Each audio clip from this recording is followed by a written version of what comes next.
1. aprillil sai 5-aastaseks Eesti esimene ja ainuke vaimupuudega inimeste teemasid käsitlev ajakiri Vaimupuu.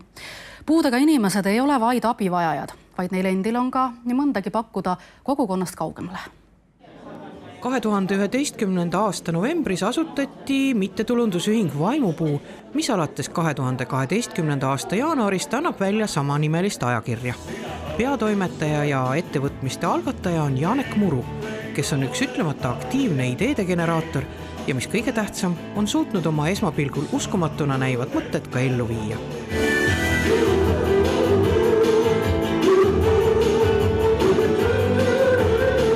Kogu see töö, mis ma teen, see tuleb südamest. Sest ma ei mõtle seda, et ennast promoma või et ma teen rohkem nende inimestele rõõmu. Ja see, mis mul sees on, selline energia, siis ma annan kohe. Aga kus sul see energia tuleb ja kus sul nii palju imehäid ideid tuleb? Vaata, see ongi see, et ma olen osanud niimoodi elada, et on ka loomingut, ka on seda, mida inimestel meeldib. Et raskus, siis sa pead mõtlema, ei, see idee, mis sa teed, sa pead ellu viima. Et sa ei hakka mõtlema, et ma ei saa hakkama, aga tegelikult saad hakkama küll. Sa ei tohi mõelda seda positiivselt, peab mõtlema.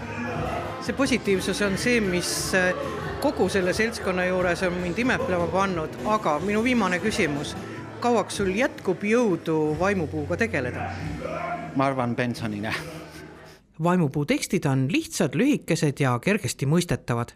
Kasutatakse üle Euroopa tunnustatud lihtsustatud keelereegleid ja võimalusel ja vajadusel lisatakse artiklile spetsiaalse lihtsustatud keelekastike.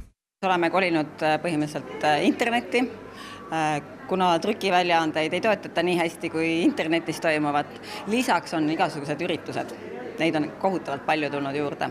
Et põhiaur lähebki peamiselt nende ürituste ja koolituste korraldamiseks, et selles mõttes on Vaimupuu kõva hüppe teinud. Mida teile endale annab tegelemine Vaimupuuga? Eelkõige, ma ei oskagi öelda, see on põnev. Minu töö osa on siin suhteliselt väike, põhiosa teeb ikkagi Janek Muru ära.